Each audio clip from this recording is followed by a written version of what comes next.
How do you start? Inner? Mm-hmm.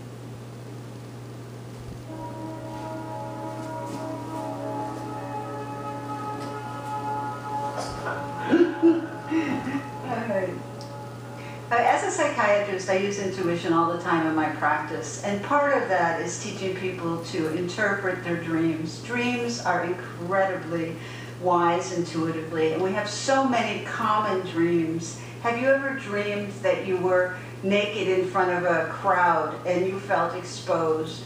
Or you had a dream that you were going down a hill and you were pumping the brake and you couldn't stop and you were out of control?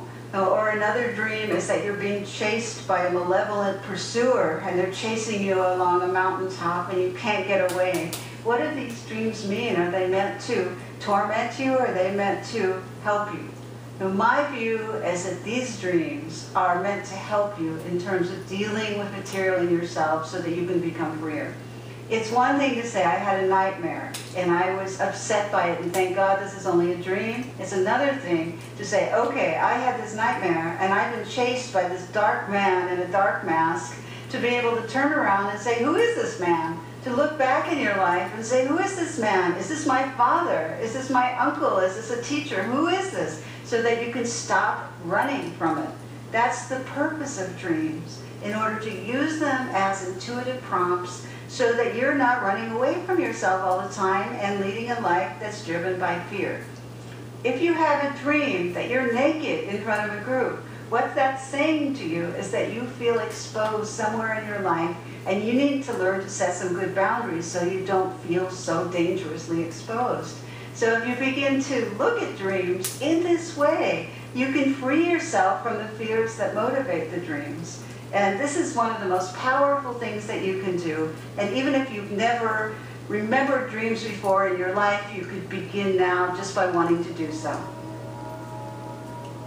Well, have you ever had a dream and you woke up in the middle of the night and it was the most revelatory dream, but then you were sure you were going to remember it, but then when you woke up in the morning, the next morning, it was just gone, poof? Well, that's what happens because our intuitive memory is very different than our linear mind. So the way to remember dreams, and this is really foolproof, you get a dream journal, you put it by your bed, and this is a dream journal where you only write your dreams. You don't write down notes, you don't write down appointments, only your dreams. It's a sacred book.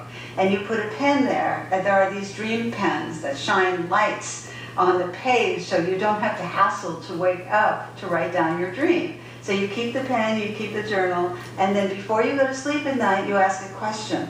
Whatever you need an answer, what can I do about this relationship that doesn't seem to be working? What can I do about getting this job that I want so much and is falling through all the time? And what can I do to communicate better with my mother? Whatever you want, you ask the question, but you only ask one question. That's key, because you ask more than one, and I know everybody has a million questions that they want to ask, is that it will all get muddled. So if you ask one question before you go to sleep, you relax, you have a beautiful night's sleep, and you wake up. In the morning, you do not talk to anyone, immediately write down your dream in the journal, and you see how the answer relates to the question. And by training yourself to do this every night for a week, you will get answers that have eluded you for years if you use this dream technique.